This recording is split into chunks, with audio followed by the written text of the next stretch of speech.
Good evening class. আমি সন্তু, তোমরা দেখছো the learning expert 2.0 YouTube channel. তোমাদের সামনে যে ফুড এসআই এবং পিএসসি ক্লার্কশিপের এক্সামটা আসতে চলেছে, তার জন্য আজ জিকেজিএস এর উপর থেকে 26 নাম্বার ক্লাস প্রোভাইড করা হচ্ছে। তো এর আগে অলরেডি যে ক্লাসগুলো জিকেজিএস এর উপর থেকে হয়ে গেছে, সেগুলো যদি না করে থাকো, উপরে আই বাটনের লিঙ্ক প্রোভাইড করা আছে, অথবা এই চ্যানেলের ডেসক্রিপশন বক্সটা ফলো করো, তার মধ্যে লিঙ্কগুলো দেওয়া আছে জিকেজিএস এর এবং ম্যাথের ক্লাসগুলোর।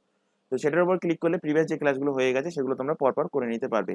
ক্লাসের শুরুতে আবারও বলছি, প্রথম থেকে শেষ পর্যন্ত ক্লাস দেখবে। ক্লাস ভালো লাগলে কিন্তু অবশ্যই ক্লাসটা লাইক করবে। তো শুরু করছি আজকে জিকেজিএস এর উপরে 26 নাম্বার ক্লাস। আজকের ক্লাসের উপরে ফার্স্ট কোশ্চেন দেখো, ডিসকভারি অফ ইন্ডিয়া এই যে বইটা, এর রচয়িতাকে, ভেরি ইম্পর্টেন্ট বই এবং বহুবার এক্সামে কিন্তু কোশ্চেনটা দিয়েছে।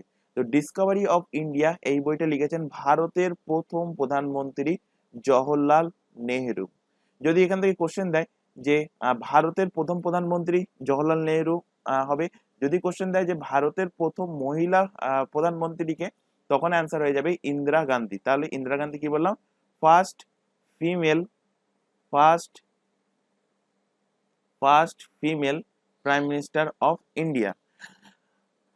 আচ্ছা, এখানে বইয়ের প্রসঙ্গ যেহেতু এসছে, বইয়ের উপরে কোশ্চেন, তো বাকি অপশনগুলো যদি আমরা বইয়ের সাথে রিলেট করি, মহাত্মা গান্ধীর ওপর থেকে দুটো বই তোমাদের জানতে হবে, যে দুটো এক্সামে দেয়। একটা হলো মাই এক্সপেরিমেন্ট উইথ ট্রুথ, বহুবারের repeated question. My experiment my my experiment with truth, very important question এবং বহুবার এক্সামে দিয়েছে। এবং আরেকটা বই হলো হিন্দ স্বরাজ, এটাও কিন্তু এক্সামে একবার কিংবা দুবার দিয়েছে, প্রিভিয়াস ইয়ারের কোশ্চেন যদি তোমরা ঘেটে দেখো। চলে আসো পরের কোশ্চেন, শের শাহের বাল্যকালের নাম কি ছিল? তো শের শাহের বাল্যকালের নাম ছিল Farid Khan. Option number A এর কিন্তু সঠিক অ্যান্সার হবে। একইভাবে যদি কোশ্চেন দেয় যে আহ, জাহাঙ্গীরের প্রকৃত নাম কি ছিল, অরিজিনাল নাম কি ছিল, তো জাহাঙ্গীরের অরিজিনাল নাম ছিল সেলিম। তো এখান থেকে দুটো কোশ্চেন কভার হলো, একটা হলো শের শাহের অরিজিনাল নাম কি ছিল ফরিদ খাঁ, আর জাহাঙ্গীরের অরিজিনাল নাম ছিল সেলিম। আচ্ছা, শের শাহের প্রসঙ্গ যেহেতু এসে, এখান থেকে শের শাহ থেকে দুটো যুদ্ধ কিন্তু মোস্ট ইম্পর্টেন্ট, বহুবার এক্সামে কোশ্চেন দিয়েছে। একটা হলো চৌসার যুদ্ধ, চৌসার চৌসার যুদ্ধ, আরেকটা হলো কনৌজের যুদ্ধ। কনৌজের যুদ্ধ বা চৌসার যুদ্ধ কবে হয়েছে, কাদের মধ্যে হয়েছে এবং কে জয়লাভ করেছে, ইম্পর্টেন্ট কোশ্চেন, মাথায় রাখবে। তো চৌসার যুদ্ধ হয়েছিল কবে? চৌসার যুদ্ধ হয়েছিল 1539 খ্রিস্টাব্দে। আর কনৌজের যুদ্ধ এর ঠিক পরের বছর হয়েছিল 1540 খ্রিস্টাব্দে। এবং দুটো যুদ্ধই হয়েছিল কার কার মধ্যে? দুটো যুদ্ধই হয়েছিল শের শাহ শের শাহ এবং হুমায়ুনের মধ্যে, এবং দুটো যুদ্ধতেই হুমায়ুন পরাজিত হয়েছিল।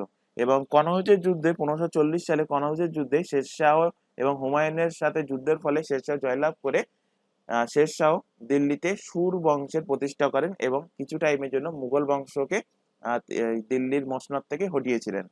চলে আসো পরের কোশ্চেন, কোন যুদ্ধ জয়লাভের পর বাবর গাজী উপাধি ধারণ করেন? তো বাবর থেকে চারটে যুদ্ধ আছে, চারটে যুদ্ধ মনে রাখতে বলেছিলাম, কোন কোন সালে হয়েছিল সেটা মনে রাখতে বলেছিলাম।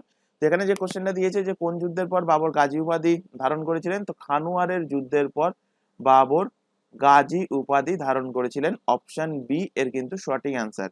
কোশ্চেন দেবে খানুয়ারের যুদ্ধ কত সালে হয়েছিল? খানুয়ারের যুদ্ধ হয়েছিল 1527 সালে। তো কিভাবে মনে রাখবে যে বাবরের চারটে যুদ্ধ হলো, একটা পানিপথের, খানোয়ার যুদ্ধ, চান্দের যুদ্ধ আর ঘারঘারার যুদ্ধ। এই যুদ্ধগুলো কবে কোন সালে হয়েছিল এবং কাদের মধ্যে হয়েছিল মনে রাখার ট্রিক্স পড়িয়েছিলাম প্রথম দিকের যে ক্লাসগুলো নেওয়া হয়েছিল, সেই ক্লাসগুলোতে পড়িয়েছিলাম। তো আরো আরেকবার এখান থেকে রিপিট করে দিচ্ছি, একটা হিন্দি শ্লোক ধরনের বা হিন্দি গল্প ধরনের বলে দেবো, সেটা মনে রাখলেই তোমরা তোমাদের পরপর জিনিসটা মনে থাকবে।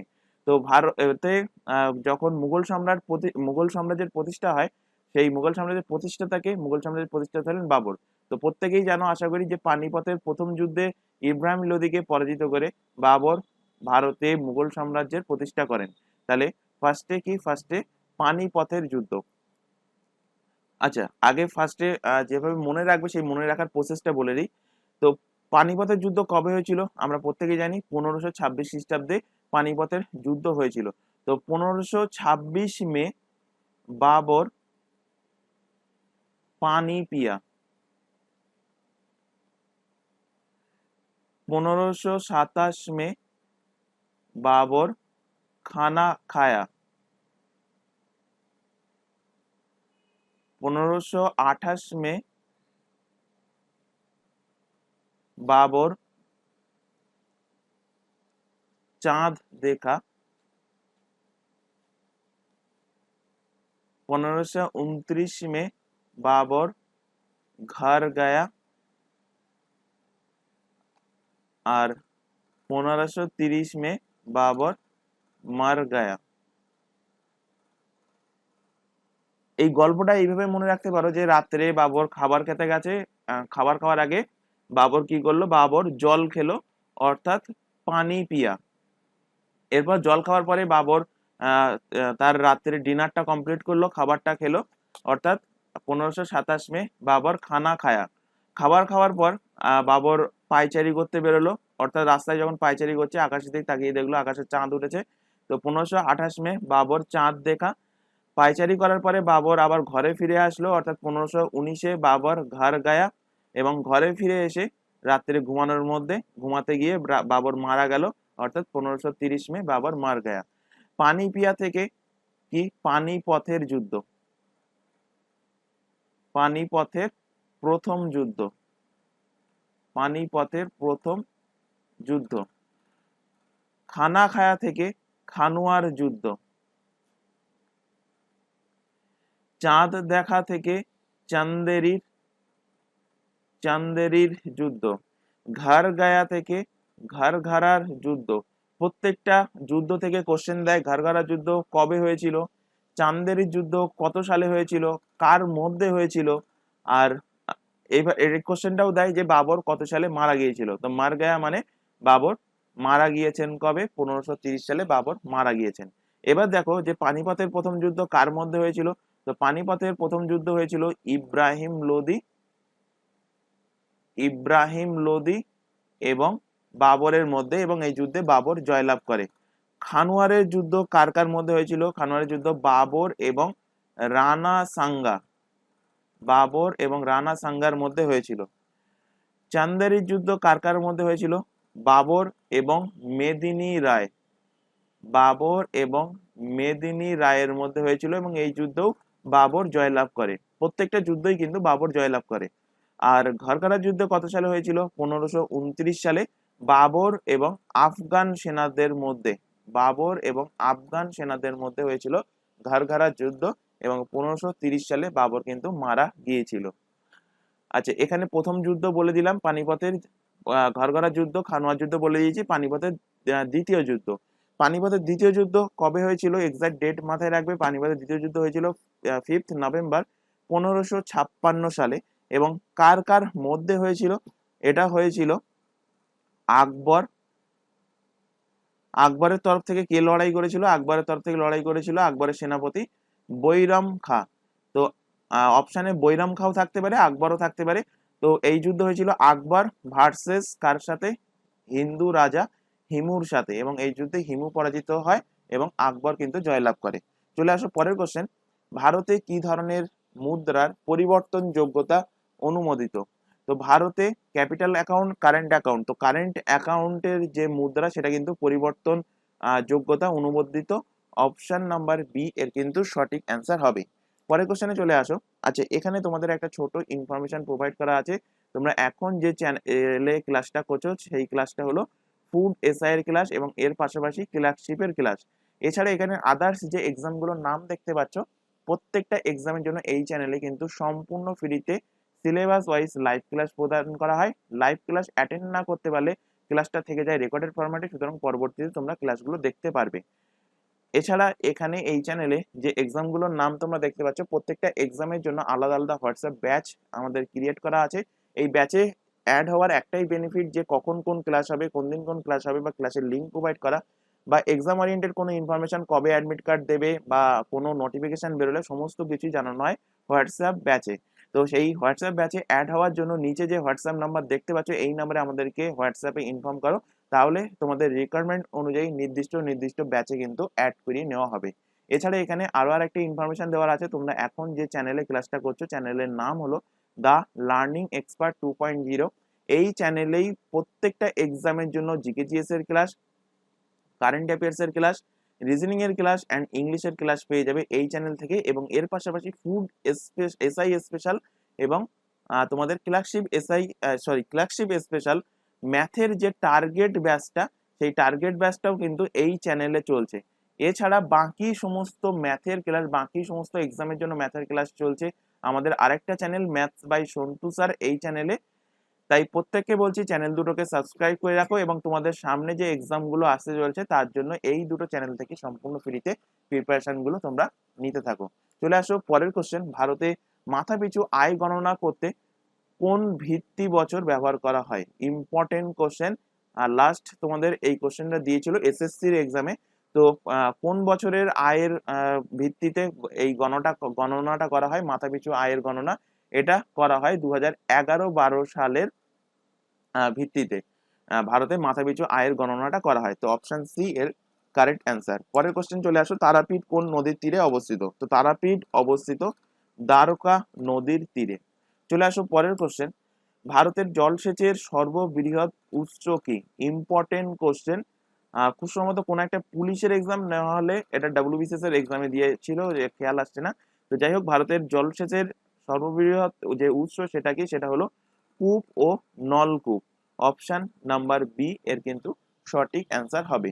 পরের কোশ্চেনে চলে আসো, প্রাকৃতিক নির্বাচন বাদের প্রবক্তা কে? মেন্ডেল, ল্যামার্ক, ডারউইন না ভাইসম্যান? তো প্রাকৃতিক নির্বাচন বাদের প্রবক্তা হলেন কে? প্রবক্তা হলেন ডারউইন। অপশন নাম্বার সি এর কিন্তু সঠিক অ্যান্সার হবে। মেন্ডেলে কি দিয়েছিল, কোন তত্ত্ব দিয়েছিল? মেন্ডেলে দিয়েছিল বংশগতির সূত্র। বংশগতির বংশগতির সূত্র। ইংলিশে একে কি বলা হয়? বলা হয় law of heredity. Law of heredity. আর ল্যামার্ক কি দিয়েছিল? ল্যামার্ক দিয়েছিল বিবর্তনের সূত্র।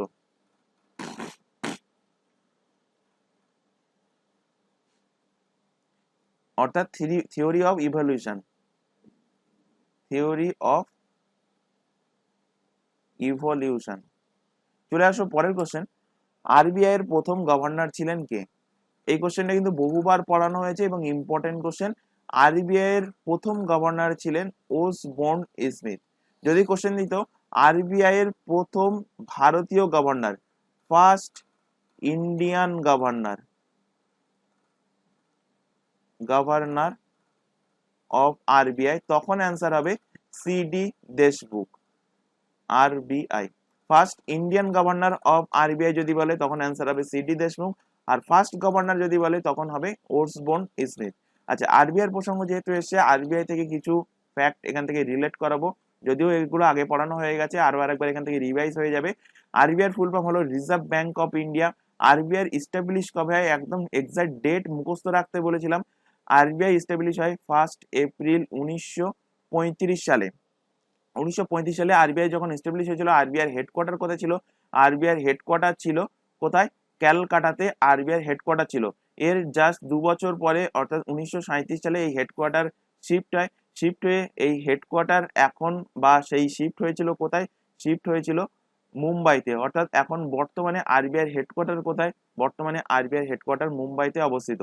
আরবিআই এর যদি কোশ্চেন দেয় বর্তমান গভর্নর পদে কে নিযুক্ত আছেন? বর্তমান গভর্নর পদে নিযুক্ত আছেন শক্তিকান্ত দাস। শক্তিকান্ত দাস। এবং শক্তিকান্ত দাস থেকে যে ফ্যাক্টটা তোমাদের মাথায় রাখতে হবে, কারণ শক্তিকান্ত দাস গত বছর অর্থাৎ 2023 সালে governor of the year award পেয়েছেন। তো কোশ্চেন দেবে 2023 সালে গভর্নর অফ দ্য ইয়ার এই পুরস্কারটা, এই অ্যাওয়ার্ডটা কে পেয়েছেন? এই অ্যাওয়ার্ডটা পেয়েছেন আরবিআই গভর্নর শক্তিকান্ত দাস। তোমাদের রিসেন্ট যে তোমাদের ডাব্লিউবিসিএস এর এক্সামটা হয়ে গেল, সেই ডাব্লিউবিসিএস এর এক্সামে কোশ্চেন দিয়েছিল যে আরবিআই এর মধ্যে কে কে, 4টে অপশন দিয়ে বলেছিল, এর মধ্যে কে আরবিআই ডেপুটি গভর্নর নন।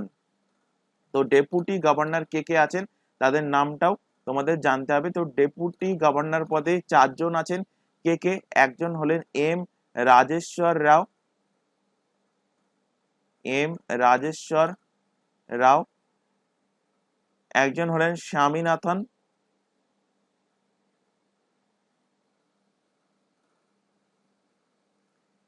টি রবিশঙ্কর,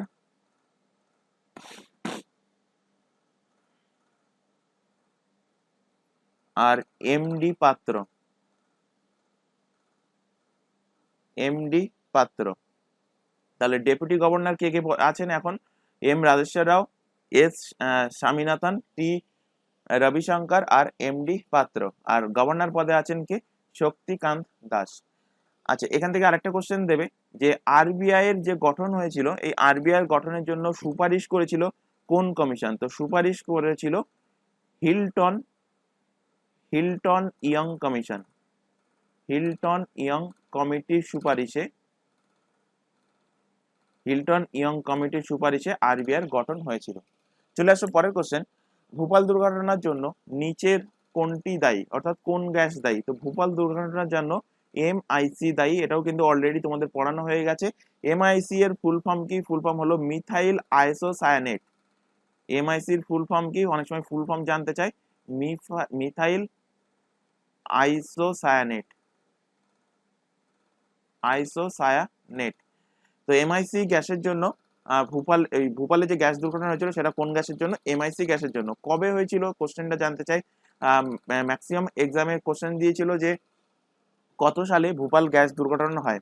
তো ভোপাল গ্যাস দুর্ঘটনা হয় 1984 সালে। 1984 সালে ঠিক রাত্রে 2 ডিসেম্বরের রাত্রে কিন্তু এই ঘটনাটা হয়।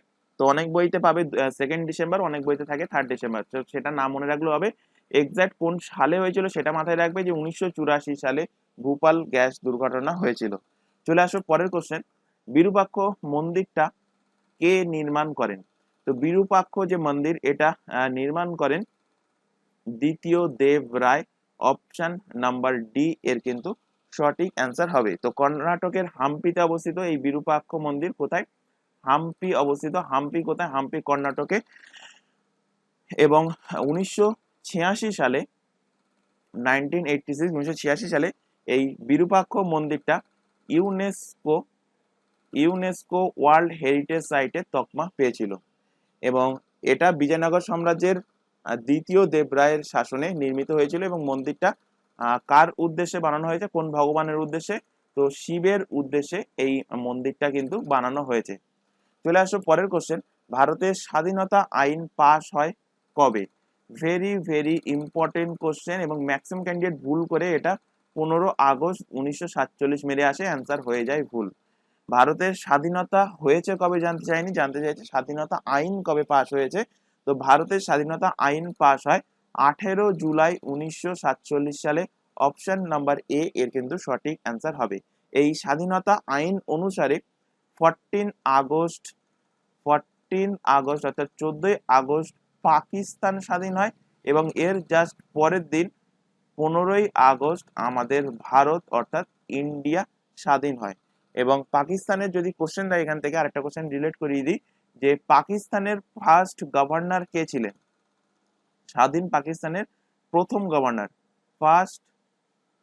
ফার্স্ট গভর্নর কে ছিলেন? তো স্বাধীন পাকিস্তানের প্রথম গভর্নর ছিলেন মোহাম্মদ আলী জিন্নাহ। আর ভারতের ফার্স্ট গভর্নর কে ছিলেন স্বাধীন ভারতের? তো স্বাধীন ভারতের ফার্স্ট গভর্নর ছিলেন লর্ড মাউন্টব্যাটেন। আর শেষ গভর্নর কে ছিলেন? শেষ গভর্নর এনার পরেই ছিলেন চক্রবর্তী রাজা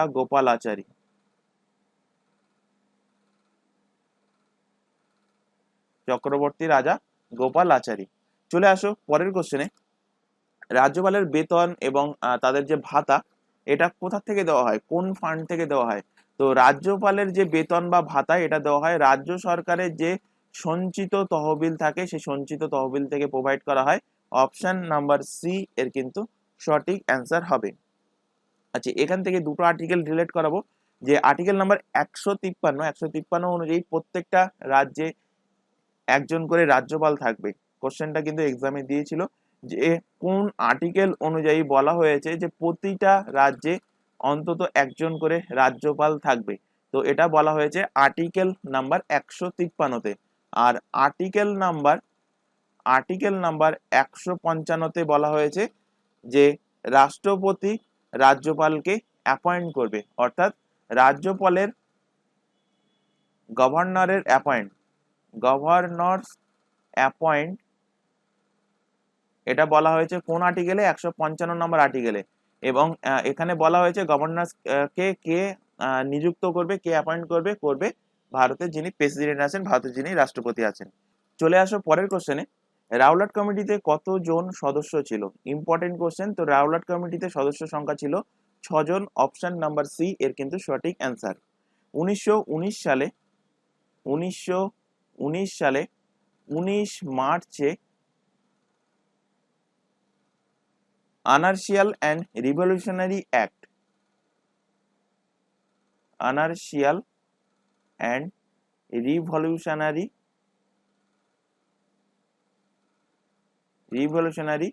অ্যাক্ট এটা পাস হয় এবং এই অ্যাক্টটা পাস হওয়ার পর এই অ্যাক্টের নাম কি হয়? এই অ্যাক্টের নাম হয় রাওলাট অ্যাক্ট।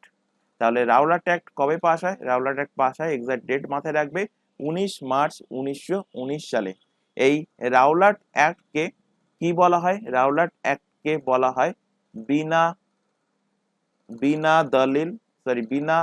আপিল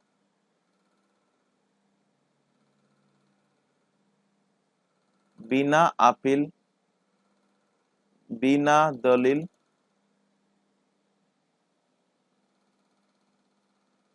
and বিনা উকিল অ্যাক্ট। বিনা উকিল, বিনা দলিল, বিনা আপিল, এইটা বলা হয় কোন আইনকে, কোন অ্যাক্টকে? এটা বলা হয় রাওলাট অ্যাক্টকে। এবং এই কারণে অনেক সময় রাওলাট অ্যাক্টকে কি বলা হয়? কালা কানুন, ব্ল্যাক অ্যাক্ট বা কালা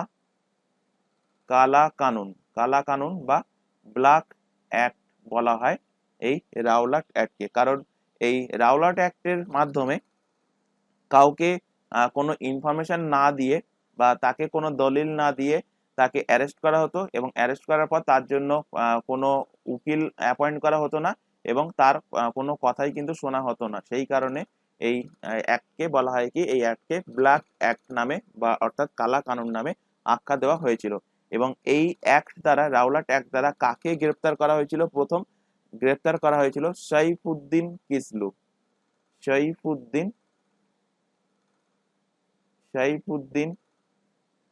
কিচলু ও সত্যপালকে অ্যারেস্ট করা হয়েছিল। সইফুদ্দিন কিচলু এবং সত্যপালকে অ্যারেস্ট করা হয়েছিল। তো কোশ্চেন দেবে যে রাওলাট অ্যাক্ট দ্বারা সর্বপ্রথম কাকে অ্যারেস্ট করা হয়? সইফুদ্দিন কিচলু এন্ড সত্যপালকে অ্যারেস্ট করা হয়। চলে আসো পরের কোশ্চেন। নিশীথ সূর্যের দেশ হলো কোনটা? ইম্পর্টেন্ট কোশ্চেন, এবং ম্যাক্সিমাম ক্যান্ডিডেট এখান থেকে ভুল করে যে নিশীথ সূর্যের দেশ বলা হয় কাকে? জাপান মেরে চলে আসে, অ্যান্সার হয়ে যায় ভুল। জাপানকে কি বলা হয়? জাপানকে বলা হয় ল্যান্ড অফ রাইজিং সান। জাপানকে বলা হয় ল্যান্ড অফ রাইজিং সান। আর নিশীথ সূর্যের দেশ অর্থাৎ ল্যান্ড অফ মিডনাইট সান বলা হয় কাকে? বলা হয় নরওয়েকে। তো অপশন বি এর সঠিক অ্যান্সার। ইংলিশে নিশীথ সূর্যের দেশকে কি বলা হয়? বলা হয় ল্যান্ড অফ মিডনাইট সান। তাহলে ল্যান্ড অফ মিডনাইট সান দিলে অ্যান্সার হবে নরওয়ে, আর ল্যান্ড অফ রাইজিং সান দিলে অ্যান্সার হবে কি? অ্যান্সার হবে জাপান। চলে আসো পরের কোশ্চেন। কোন বছর রবীন্দ্রনাথের গীতাঞ্জলির ইংরাজি অনুবাদ প্রথম প্রকাশিত হয়? তো রবীন্দ্রনাথ ঠাকুরের ইংরাজি অনুবাদ প্রথম প্রকাশিত হয়েছিল 1912 সালে। অপশন বি এর সঠিক অ্যান্সার। 1913 সালে এই গীতাঞ্জলি গ্রন্থের জন্য রবীন্দ্রনাথ ঠাকুর কি পেয়েছেন? নোবেল পুরস্কার পেয়েছেন। এবং ইনি প্রথম ব্যক্তি, রবীন্দ্রনাথ ঠাকুরই প্রথম ব্যক্তি যিনি একজন ভারতীয় হিসেবে প্রথম নোবেল পান। এবং ইনি কোন ডিপার্টমেন্টের নোবেল পেয়েছিলেন? ইনি সাহিত্যের জন্য কিন্তু ইনি নোবেল পুরস্কার পেয়েছিলেন। 1907 সাল থেকে রিলেট করো। 1907 সালে কংগ্রেসে একটা উল্লেখযোগ্য ঘটনা হয়েছিল। কি হয়েছিল? কংগ্রেস দুটো ভাগে ভাগ হয়েছিল। কি হয়েছিল? কংগ্রেস দুটো ভাগে ভাগ হয়েছিল। একটা হলো নরমপন্থী আর একটা হলো চরমপন্থী। নরমপন্থী এবং চরমপন্থী। আচ্ছা, এখান থেকে কোশ্চেন এটাও দিতে পারে যে এই যে নরমপন্থী আর চরমপন্থী দুটো ভাগে 1907 সালে ভাগ হলো, এরা আবার কবে একসাথে মিলিত হয়? তো নরমপন্থী এবং চরমপন্থী এই দুটো দল আবার একসাথে মিলিত হয়েছিল কত সালে? 1916 সালে এসে। দুটোই কিন্তু ইম্পর্টেন্ট কোশ্চেন, দুটো মাথায় রাখবে। কোশ্চেন দেবে কংগ্রেস বিভক্ত হয় দুটো দলে কত সালে? 1907 সালে। নরমপন্থী এবং চরমপন্থীতে বিভক্ত হয়। আবার এরা এসে মিলিত হয় কবে? এরা এসে মিলিত হয়, একসাথে মিলিত হয় কবে? 1916 সালে। চলে আসো পরের কোশ্চেন। রবীন্দ্রনাথ ঠাকুর যে ছদ্মনামটা ব্যবহার করতেন তা হলো কোনটি? পিএসসির এক্সামে এই টাইপের কোশ্চেন কিন্তু দেখতে পাবে, এরকম ছদ্মনাম বা তোমাদের কোনো ইম্পর্টেন্ট বই থাকবে, সেটা কার লেখা। তো রবীন্দ্রনাথ ঠাকুরের ছদ্মনাম কি? রবীন্দ্রনাথ ঠাকুরের ছদ্মনাম ছিল ভানু সিংহ, অপশন এ এর কিন্তু সঠিক অ্যান্সার। পরশুরাম কার ছদ্মনাম ছিল? পরশুরাম ছদ্মনাম ছিল রাজশেখর বসু। এটাও কিন্তু এক্সামে বহুবার দিয়েছে, মাথায় রাখবে। রাজশেখর বসুর ছদ্মনাম ছিল পরশুরাম। বীরবল কার ছদ্মনাম ছিল? বীরবল ছদ্মনাম ছিল প্রমথ প্রমথনাথ চৌধুরী। প্রমথনাথ চৌধুরীর ছদ্মনাম ছিল বীরবল। আর বনফুল, এটা তো মোস্ট ইম্পর্টেন্ট কোশ্চেন, অনেকবার দেখতে পাবে প্রিভিয়াস ইয়ারের কোশ্চেন যদি ঘেটে দেখো। বনফুল হলো বলাই চাঁদ মুখোপাধ্যায়। বলাই বলাই চাঁদ মুখোপাধ্যায়। চলে আসো পরের কোশ্চেন। অরণ্যের অধিকারের রচয়িতা কে? তো অরণ্যের অধিকার এই বইটা লিখেছেন মহাশ্বেতা দেবী। বিভূতিভূষণের কিছু উল্লেখযোগ্য রচনা এখান থেকে আলোচনা করে দিই। যেমন বিভূতিভূষণের উল্লেখযোগ্য যে আলোচনা, যেটা উল্লেখযোগ্য যে বই যেটা বহুবার এক্সামে দিয়েছে, সেটা হলো কি পথের পাঁচালী। পথের পাঁচালী। পথের পাঁচালী কে লিখেছেন? পথের পাঁচালী লিখেছেন বিভূতিভূষণ বন্দ্যোপাধ্যায়। এবং পথের পাঁচালীর ওপরে যে মুভিটা, সেটা কে ডিরেকশন করেছিলেন? সেটা করেছিলেন সত্যজিৎ রায়।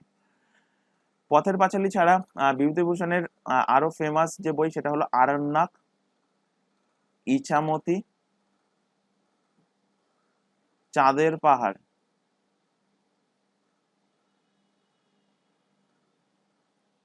চলে আসো পরের question. Search a long journey এই বইটার লেখক কে? তো সার্চ এ লং জার্নি এই বইটার লেখক হলেন দুজন লেখক। একজন হলেন শওকাত হোসেন, আরেকজনের নাম এই অপশনে আছে, তার নাম হলো রোহিন্টন মিস্ত্রি।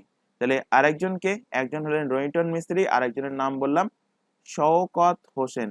শওকত হোসেন, এরা দুজনে মিলে বইটা লিখেছেন, যার নাম কি সার্চ এ লং জার্নি। চলে আসো পরের কোশ্চেন। কোন দেশ অলিম্পিক ফুটবল 3বার স্বর্ণ পদক জয় করে? ব্রাজিল, হাঙ্গেরি, ইটালি না জার্মানি? তো অলিম্পিক ফুটবলে 3বার স্বর্ণ পদক জয়লাভ করেছেন কে? জয়লাভ করেছে হাঙ্গেরি। কত সালে? 1952 সালে, 1964 সালে, আরেকটা সম্ভবত 1968 সালে। তো এই তিনটে বছরে 3বার স্বর্ণ পদক জয়লাভ করেছে অলিম্পিক ফুটবলে কোন দেশ? দেশটা হলো হাঙ্গেরি। এটা কিন্তু অবশ্যই মাথায় রাখবে। এখান থেকে কিছু অলিম্পিকের উপর থেকে ফ্যাক্ট রিলেট করাবো। যদি কোশ্চেন দেয় যে অলিম্পিকে ফুটবল গেমস খেলা শুরু হয় কত সালে, তার আগে জানো যে অলিম্পিক গেম শুরু হয় কবে? অলিম্পিক গেম শুরু হয় কিন্তু 1896 সালে। সেটা ছিল সামার অলিম্পিক। কোথায় শুরু হয়েছিল? গ্রিসের এথেন্স শহর থেকে প্রথম অলিম্পিক গেম শুরু হয়েছিল। এর জাস্ট 4 বছর পর 1900 সাল থেকে, 1900 সালের অলিম্পিক গেমস কোথায় হয়েছিল? 1900 সালের অলিম্পিক গেমস হয়েছিল প্যারিসে। এবং এই প্যারিস অলিম্পিক্স থেকেই কিন্তু সর্বপ্রথম ফুটবল খেলা অলিম্পিকে, সর্বপ্রথম সর্বপ্রথম অলিম্পিকে ফুটবল খেলা শুরু হয়। এবার এখান থেকে তোমরা রিলেট করতে পারো, বা যে কোশ্চেনটা তোমাদের এক্সামে দিতে পারে, যে অলিম্পিকে এতদিন কিন্তু ক্রিকেট খেলা হয়নি, তাহলে অলিম্পিকে কত সাল থেকে ক্রিকেট খেলা শুরু হবে? 2028 সাল থেকে অলিম্পিকে অলিম্পিকে ক্রিকেট খেলা শুরু হবে। অলিম্পিক গেমসে ক্রিকেট খেলা শুরু হবে কত সাল থেকে? 2028 সাল থেকে। অর্থাৎ সামনের যে অলিম্পিক গেমসটা আসতে চলেছে, সেটা হলো এই বছরই হবে, 2024। এর পরের অলিম্পিক গেমস থেকে কিন্তু ক্রিকেট খেলা শুরু হবে। এবং ক্রিকেটের কোন ফরম্যাট খেলা হবে? T20 ফরম্যাট খেলা হবে। অর্থাৎ 20 ওভারে যে ম্যাচটা খেলা হয়, সেই ম্যাচটা খেলা হবে। 2028-এর তাহলে অলিম্পিক গেমসটা কোথায় আয়োজন করা হবে? কোশ্চেন দিতে পারে। এটা আয়োজন করা হবে লস অ্যাঞ্জেলেস। লস অ্যাঞ্জেলেস কোথায়? ক্যালিফোর্নিয়া, আমেরিকা, ইউএসএ তে অবস্থিত। তো এখান থেকে কোশ্চেন দিতে পারে যে এই বছর অলিম্পিক গেমস কোথায় আয়োজন হবে? 2024-এ। তো 2024-এর সামার অলিম্পিকের আয়োজন হবে, সামার অলিম্পিকের হোস্ট কান্ট্রি হলো প্যারিস। প্যারিস কার রাজধানী? ফ্রান্সের রাজধানী। তো ফ্রান্সের প্যারিসে আয়োজন করা হবে 2024-এর সামার অলিম্পিক। এবার যদি এখান থেকে কোশ্চেন দেয় যে লাস্ট উইন্টার অলিম্পিক, আমরা জানি যে সামার অলিম্পিক একটা হয় সামার অলিম্পিক, আর একটা হয় কি? আর একটা হয় উইন্টার অলিম্পিক। তো লাস্ট সামার অলিম্পিক হয়েছিল 2020, যদিও এটা আর কোশ্চেন দেবে না। কোথায় হয়েছিল? টোকিও, জাপানে হয়েছিল। আর এই বছর, এর জাস্ট 4 বছর পরে এই বছর হবে, এক্ষুনি বললাম কোথায়, প্যারিসে আয়োজন হবে। প্যারিস কোথায়? ফ্রান্সের রাজধানী প্যারিসে। আর লাস্ট উইন্টার অলিম্পিক্স কবে হয়েছিল? 2022 সালে হয়েছিল। কোথায় হয়েছিল? হয়েছিল সেটা বেজিং, চায়না। বেজিং বেজিং চায়নাতে হয়েছিল। এবং এর পরের যে অলিম্পিক গেমস অর্থাৎ উইন্টার অলিম্পিক গেমসটা আয়োজন হবে সেটা কোথায়? সেটা হবে ইটালির মিলান শহরে। এক্সাক্ট জায়গাটা মাথায় রাখবে, ইটালির মিলান শহরে নেক্সট উইন্টার অলিম্পিক গেমসের আয়োজন করা হবে। অলিম্পিকের প্রসঙ্গ যেহেতু এসে, অলিম্পিকের যে ইন্টারন্যাশনাল বডি তাকে বলা হয় আইওসি, অর্থাৎ ইন্টারন্যাশনাল অলিম্পিক কমিটি। এই ইন্টারন্যাশনাল অলিম্পিক কমিটির গঠন কবে হয়? গঠন হয় 1894 সালে ইন্টারন্যাশনাল অলিম্পিক কমিটির গঠন হয়েছিল। এই ইন্টারন্যাশনাল অলিম্পিক কমিটির যে হেডকোয়ার্টার, সেই হেডকোয়ার্টার কোথায় অবস্থিত? হেডকোয়ার্টার অবস্থিত লউসেন, সুইজারল্যান্ডে।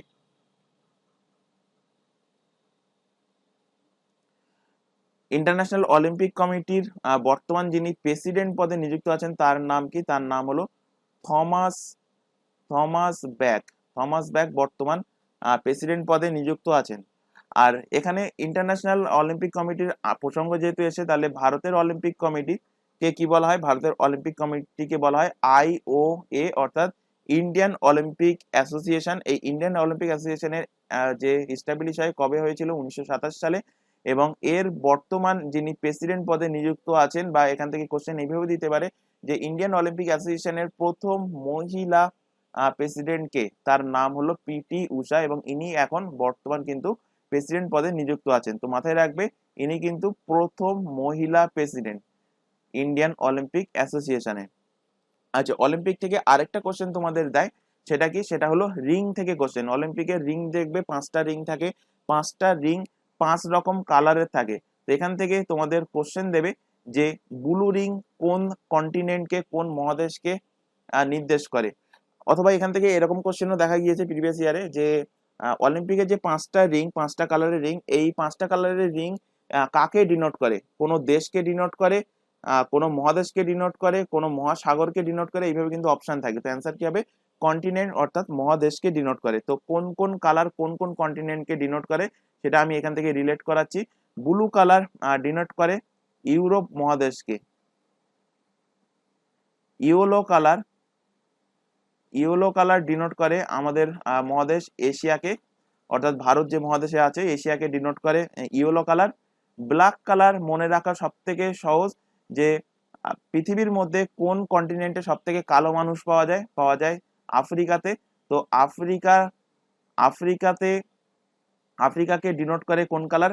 Black colour. আর গ্রিন কালারের আগে রেড কালারটা পড়িয়ে নি, যে পৃথিবীতে সব থেকে রেগে থাকে কোন দেশের, কোন কন্টিনেন্টের মানুষরা? তো আমেরিকার মানুষরা কিন্তু সবসময় রাগান্বিত অবস্থায় থাকে। তো সেখান থেকে লাল থেকে রিলেট করতে পারো যে আমেরিকাকে ডিনোট করা হয় কোন কালার দ্বারা? আমেরিকাকে ডিনোট করা হয় রেড কালার দ্বারা, আমেরিকা।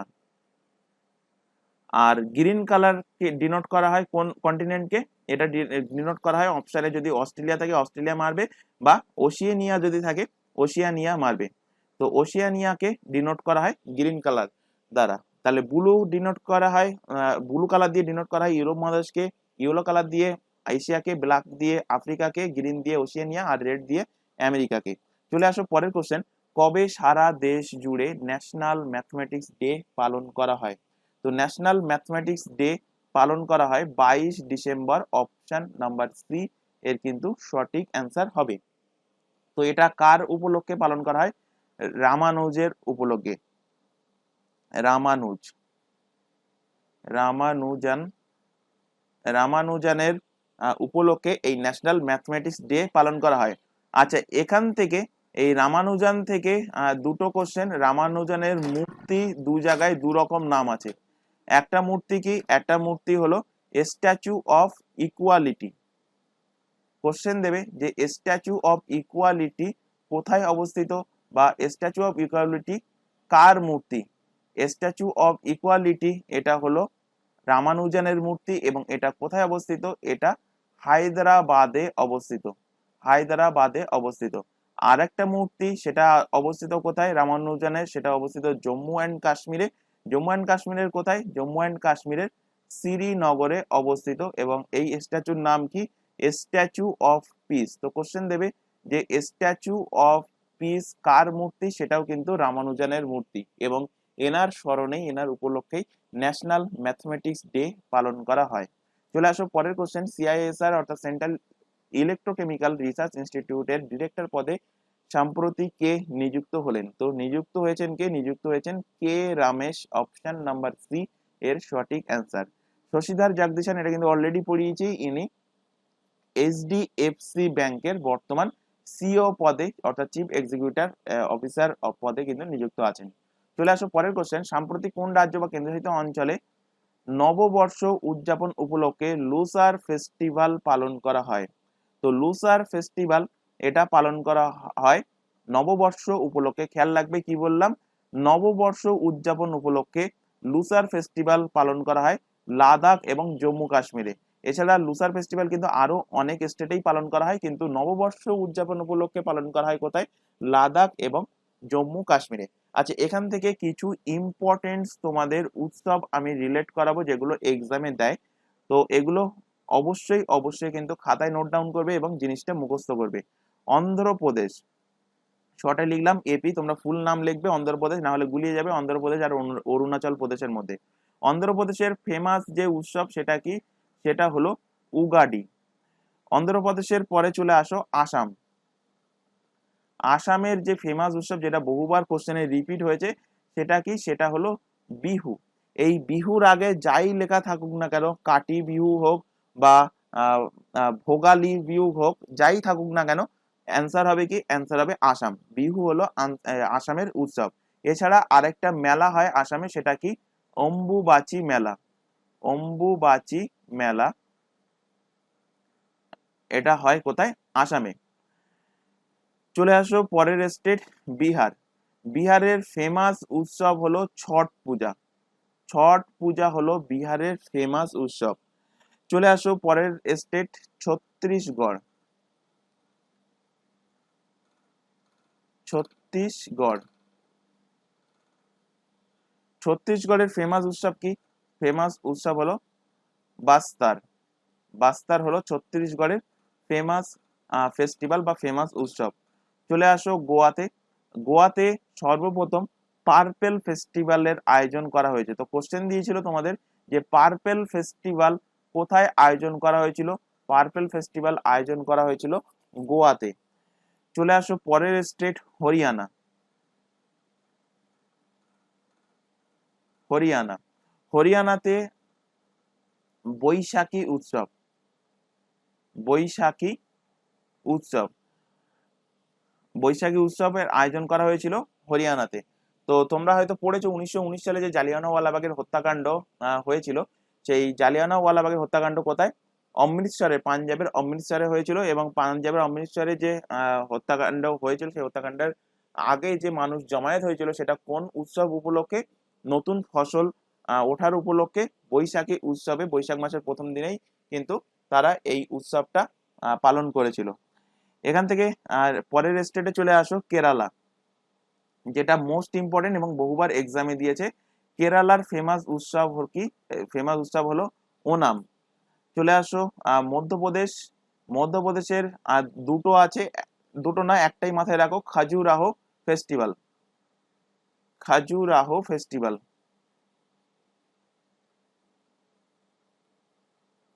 খাজুরাহো ফেস্টিভ্যাল। এখানে আমি শুধু ফেস্ট লিখলাম। বা যদি কোশ্চেন দেয় যে খাজুরাহো টেম্পল কোথায় অবস্থিত, এটাও কিন্তু মধ্যপ্রদেশে অবস্থিত। এই টেম্পলকে ঘিরেই কিন্তু খাজুরাহো ফেস্টিভ্যালের আয়োজন করা হয়। কোশ্চেন দেবে মহারাষ্ট্রের ফেমাস ফেস্টিভ্যাল কি? মহারাষ্ট্রের ফেমাস ফেস্টিভ্যাল হলো দুটি, একটা হলো গুড়ি পাড়বা, গুড়ি পাড়বা, গুড়ি পাড়বা যেটা মহারাষ্ট্রের নববর্ষ উৎসব। আর দেখবে একটা লাঠির মাথায় পুতুল আঁকিয়ে বা পুতুল লাগিয়ে কিন্তু তারা এই উৎসবটা পালন করে। আরেকটা ফেমাস উৎসব হলো মহারাষ্ট্রের গণেশ চতুর্থী, গণেশ চতুর্থী এটাও কিন্তু মহারাষ্ট্রের ফেমাস ফেস্টিভ্যাল। চলে আসো next next next state Nagaland. নাগাল্যান্ডের ফেমাস উৎসব কি? ফেমাস উৎসব হলো হর্নবিল। বহুবার কোশ্চেন দিয়েছে, বিশেষ করে রেলের যে এক্সাম হয়েছিল তোমাদের 2022 সাল বা 23 সালে, সেই এক্সামে কিন্তু বহুবার এই কোশ্চেনটা দিয়েছে যে নাগাল্যান্ডের ফেমাস উৎসব কি? হর্নবিল। এছাড়া আরেকটা কোশ্চেন সেখানে দিয়েছিল যে ওড়িশার ফেমাস উৎসব, ওড়িশার ফেমাস উৎসব নুয়াখাই, নুয়াখাই উৎসব, নুয়াখাই উৎসব। আরেকটা আছে উড়িষ্যার রথযাত্রা, জগন্নাথের রথযাত্রা, সেটা কোন স্টেটের? উড়িষ্যা রাজ্যের। তামিলনাড়ুর ফেমাস ফেস্টিভ্যাল কি? তামিলনাড়ুর ফেমাস ফেস্টিভ্যাল হলো পোঙ্গাল, পোঙ্গাল হলো তামিলনাড়ুর ফেমাস ফেস্টিভ্যাল। তেলেঙ্গানার ফেমাস ফেস্টিভ্যাল ওপরে লিখছি, জায়গা নেই এখানে। তেলেঙ্গানা, তেলেঙ্গানার ফেমাস ফেস্টিভ্যাল হলো বোনালু, বোনালু। আরেকটা হলো বাতকুম্মা, বাতকুম্মা এবং বোনালু হলো তেলেঙ্গানার ফেমাস ফেস্টিভ্যাল। আর ওয়েস্ট বেঙ্গলের ফেমাস ফেস্টিভ্যাল প্রত্যেকেই জানো হলো দুর্গা পূজা। চলে আসো পরের কোশ্চেন। সাম্প্রতি কোথায় ভারতের প্রথম তথা বিশ্বের দ্বিতীয় infantry research centre and museum গড়ে উঠলো? তো এটা গড়ে উঠেছে কোথায়? গড়ে উঠেছে মধ্যপ্রদেশে। মধ্যপ্রদেশের কোথায়? মধ্যপ্রদেশের মৌ, মৌ ক্যান্টনমেন্ট ইন্দোর, সেখানে কিন্তু এটা গড়ে উঠেছে। ভারতের প্রথম এবং বিশ্বের দ্বিতীয় ইনফ্যান্ট্রি রিসার্চ অ্যান্ড মিউজিয়াম এটা গড়ে উঠেছে। চলে আসো পরের কোশ্চেন। সাম্প্রতি কোন দেশ রাষ্ট্রসংঘের শান্তিরক্ষীদের বিরুদ্ধে অপরাধের জন্য জবাবদিহিতা প্রচার করবে গ্রুপ অফ ফ্রেন্ডস করেছে? তো এটা কে করেছে? করেছে ইন্ডিয়া, অর্থাৎ ভারত। জাস্ট অনলাইনের ফরম্যাটে মাথায় রাখবে, অপশন নাম্বার বি এর কিন্তু সঠিক অ্যান্সার হবে। তো আশা করি আজকের ক্লাসে যে কোশ্চেনগুলো পড়ানো হয়েছে সেগুলো প্রত্যেকটা ক্লিয়ার হয়েছে। যদি কোথাও ডাউট থেকে থাকে সেটা অবশ্যই কমেন্ট বক্সে কমেন্ট করে জানাবে। ক্লাস ভালো লাগলে ক্লাসটাকে অবশ্যই লাইক করবে, তোমার বন্ধু বান্ধবের মধ্যে শেয়ার করবে যারা কম্পিটিটিভ এক্সামের জন্য প্রিপারেশন নিচ্ছে। তো আজকের ক্লাস এই পর্যন্ত, নেক্সট দেখা হবে পরবর্তী ক্লাস নিয়ে। Thank you.